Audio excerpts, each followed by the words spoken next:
All right. So I'm trying to go or attempting to go live on Instagram right now. I'm trying to get all the screens set up so that I can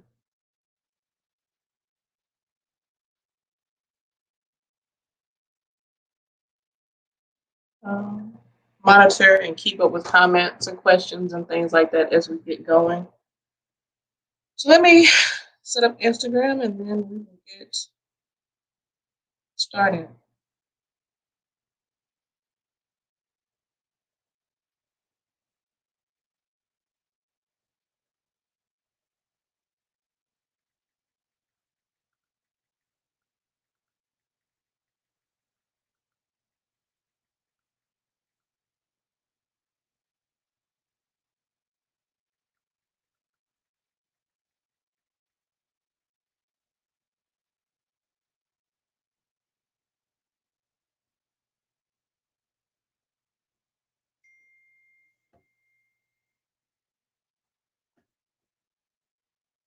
All right. So we should be on Facebook, Instagram. My hair's lopsided. We should be on Facebook, Instagram, YouTube, and LinkedIn. So while I'm talking, you should be able to uh, get all of your questions. If you have a question, if there's something you want to say, like I said, we're between Instagram, Facebook, YouTube, and LinkedIn right now. Hey, Natasha, how are you doing? So today we are talking about operating in zero, and this is a mindset that, in a theory, that kind of came to me while I was reading one day. And what I realized is that when we talked or when we discuss complacency, we typically discuss it from a standpoint of people who are just uh, comfortable in their routine, right? They have gotten complacent in a relationship, or they've gotten complacent at work. There's so many different types of complacency, but we never really discuss the complacency that comes from success. And where my thought process went with this was that typically when you gauge success and when you gauge people who are successful, you have the people who once they have reached success, they keep striving, keep pushing, keep going for it day after day. Then you have the group of people who, once they have hit a particular point that they have defined success as, you will see that they become complacent and comfortable in that. And so, in that, and thinking in that, what I came up with was the zero mindset. And it's just basically where, even with the successes that you have accomplished, even with the things that you are doing that are great, you want to make sure to still operate from a place where you are pushed internally to keep them. And we rarely see that. Like, there are great examples of it, but a lot of people and a lot of entrepreneurs, a lot of small businesses, once they reach that point of success, or once they reach a place where things just seem to work, they get complacent.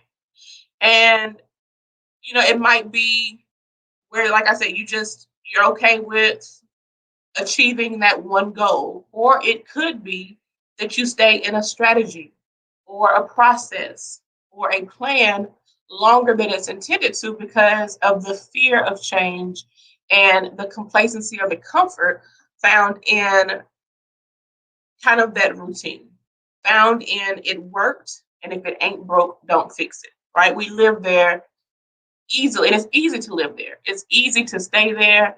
It's easy to dwell there because we have worked, or typically by the time that you have reached whatever your definition of success is, you have worked so long, so hard, so tediously that you are drained, you are tired, and you're just like, okay, well, I worked this hard, it worked. This is where I'm meant to be. This is all I'm meant to do. And so what I wanted to do was quickly go over 6 ways to defeat complacency in regards to success, right? Let's start thinking broader and in broader terms. Let's stop thinking that you can't be complacent if you are successful. Let's stop thinking that complacency is just if you're working a 9 to 5 or in a relationship or something like that. Complacency can come in various forms and it looks like different things. So the first thing is that you have to recognize that you are complacent. So you have to acknowledge that the complacency exists in order to address it. So you have to take an honest look at your habits, your attitudes, your actions. Are you taking the little things for granted? Are you doing less of the things that led to you getting to that particular point? And are you operating on autopilot, right? So take a step back, truly gauge what you're doing, where you're at, the things that you're doing, and ask those 3 questions. Look at your habits, your attitudes, your actions, and ask yourself truly, honestly, being as transparent as possible with yourself, are you taking the little things for granted? Right? Does it come easy for you now? Does it just happen without reason? Are you doing less of the things that led to past successes? So are you still operating in that winning mindset? Are you still doing the things that you did in order to get to that place? And are you operating on autopilot? Like I said, is it just wake up and because things have worked or because things are working, you're just in that place? So ask yourself that. So number 1 is recognize it. Recognize that you are in complacency by looking at your habits, your attitudes, and your actions, and then ask yourself those questions to see if you are. Number 2, put it in context. So now that you've had some success, of course, you want to recognize and celebrate that success first, but then you want to challenge yourself to step it up, to work harder so that you can experience more success, right? So, of course, is the success bad? No, not at all. But celebrate that. Celebrate the wins. Celebrate how great that feels. Celebrate that success. And then from there, challenge yourself so that you are able to experience more of that feeling. You want to remember what it feels like to win. Remember what that first milestone felt like. Remember what that success that you are currently complacent in felt like when you achieved it. And then when you connect emotionally to that feeling, you can use that to ward off or to fight off the complacency that you have, and you can focus on the next achievement. Okay, so number 1, recognize it. Remember, have habits, attitudes, actions. Number 2, put it in context. Okay, so you want to recognize that you are complacent and then put it in context. Remember how you felt when it felt good to win. Number 3, set new goals. So you should always be working towards a new goal. We always talk about failure isn't final, right? We always want to celebrate that failure is a lesson for us, that we are learning some kind of amazing lesson from the failure that we have experienced. But the other part of that quote says, and neither is success. Okay. And we rarely focus on that. We rarely dwell on that. We rarely think about that because we are so caught up in, well, I've made it. My mom made it, right? So you've made it to the successful point, but success is not final. They say success, you pay rent on success, or rent is due every day on success, or something like that. And so that basically means that every day you have to make a conscious decision to stay in that place. And so a lot of times, because we are so tired from having worked so hard, so long to get to this goal, that by the time we experience success, we kind of want to rest. We just need a breather. We just want to catch our breath, enjoy the fruits of our labor, celebrate a little, sometimes stay a little longer in this place than we're needed to. I call that the plateau, right? So if you look at pictures of entrepreneurship and quotes and all of these kind of things, it's kind of like a mountain, right? And every mountain has landing places where you can stop and catch your breath. And so, in catching your breath, of course, get your energy back up because there is another battle that you have to fight. You have to set new goals and work towards that every day, even after you just met this one. You have to always keep your eyes on the bigger picture, right? They say you can't see the forest for the trees, but sometimes the trees and the forest both matter. And so, after celebrating your success, work to set new goals. Make sure that the new goals are challenging enough to inspire and motivate you to keep striving and pushing for more. Okay, so number one, recognize it. Number two, put it in context. Number three, set new goals. Number four, keep your purpose clear. A lot of times you'll tend to see where purposes are blurred.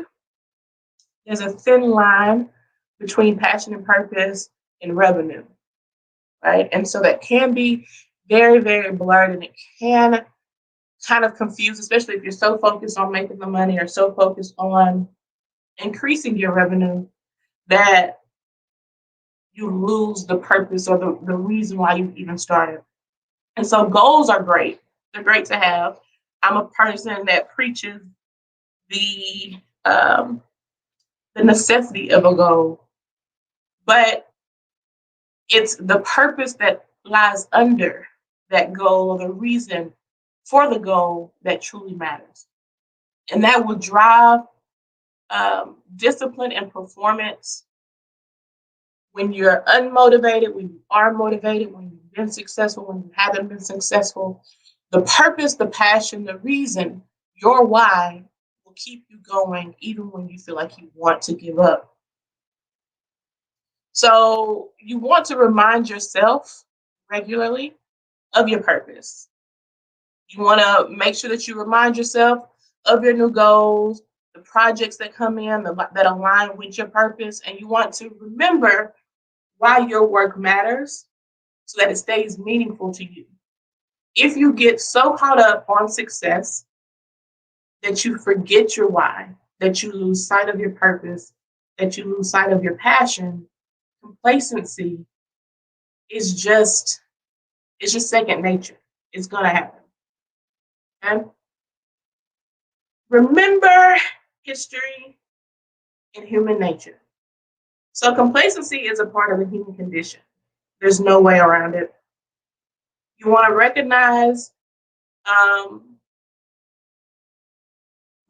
that you are complacent or that you may be headed towards complacency, things like that, that helps you deal with it personally. But when you feel it or see it, and when you recognize or realize that you are in complacency, because we all have been in that place. This is nothing new. It's not something to feel bad about. It's not something to feel guilty about. It's not something to drain yourself mentally or emotionally about, because we all experience it. Like I said, it's human nature. It's been in history forever. So don't get to the point where you resort to guilt or blame, because the quicker you're able to realize that you are in complacency, means that there's a shorter time period where you are resting in your success, right? And the longer you rest in your success, the longer someone or the further ahead your competition is in front of you. So make sure that you recognize it, but then give yourself a pass. You're just going through human emotion. You're just feeling what needs to be felt. Because if you allow yourself to be drained mentally and emotionally by the guilt of being complacent, then you've drained yourself of the energy that's necessary to focus on overcoming it and progressing towards something greater. And I'm trying to look at all 3 screens are done. So I think I said 6 things in the beginning. It's really only 5. My bad. I don't know. I think I lost count. But number one, you want to recognize it. Recognize that you are in complacency. So remember, take a step back and honestly gauge your habits, your attitudes, and your actions. Ask yourself, are you taking the little things for granted? Are you doing less of the things that led you to that success? And are you operating on autopilot? That's in step one. Step two, put it in context. So, of course, you've had the success. Of course, you've celebrated. But now you need to challenge yourself to step it up and to work harder towards what's coming next. Remember the feeling, the nostalgia of hitting that milestone, of overcoming, of achieving, and use that as fuel to push you towards your next goal, your next milestone, your next resting stop for success. Number three, set new goals. So even when you have just celebrated, even when you have just accomplished, even when you have just won, always be ready for the next step. Prepare yourself, set new goals, revamp the goals that you currently have or whatever it is that you just accomplished. Whether it's, like I said, whether it's revamping, whether it's creating new, whether it's reassessing old, whatever it is, get to work towards something new. You want to challenge yourself with the goals and make sure that they are challenging enough for you that you stay inspired and you stay motivated to accomplish that and to overcome complacency. Number four, make sure that you keep your purpose clear. Remember your why, remember your reason, remember your passion for what it is that you're doing. Because when the revenue isn't there, when whatever you define success as has not been accomplished or is not right in front of you, your passion, your why, your reason will keep you going towards that next step.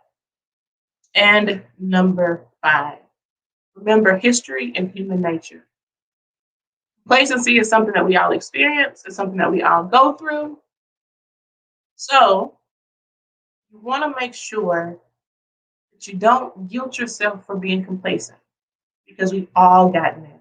Whether we were complacent because of burnout or whether we were complacent because we felt like we had fought so long to get there, whatever it is, whatever the reason, take the time to recognize it.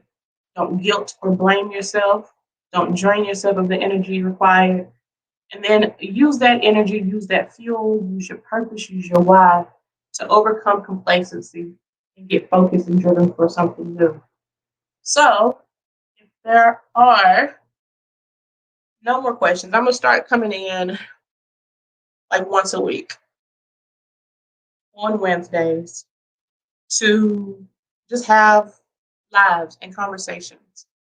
The next one will be next Wednesday, June the 2nd, and we will be discussing crafting your comeback because the world is open, y'all. And we are at a place where we are at a time where we all had to pivot so hard, so much, so quickly in the last year that now that we are all able to get back to some type of normalcy, it can be difficult to get our footing, determine if we're sticking in our pivot or if we're returning to normal or if we're going to pivot again. There's so many ifs, there's so many what ifs, there's so many whats, there's so many unknowns. So that's what we'll be talking about next week. What can you do to craft your comeback post-crisis? So these 5 steps will be listed in the comment section of the videos. And let me see. I think that's it. So I hope y'all enjoyed it. I will see you next Wednesday for crafting your comeback. And that's it. Look in the comments, and you can also put them on my social media and like a graphic on Instagram. If you follow me at Contricia Tanya on Instagram, you'll see the 5 steps to overcome complacency in a graphic. I'll publish it tomorrow morning. I really, really appreciate you. Many blessings to you too, Anthony. Thank you for that. And then we'll go from there. So thank y'all for tuning in. Bye.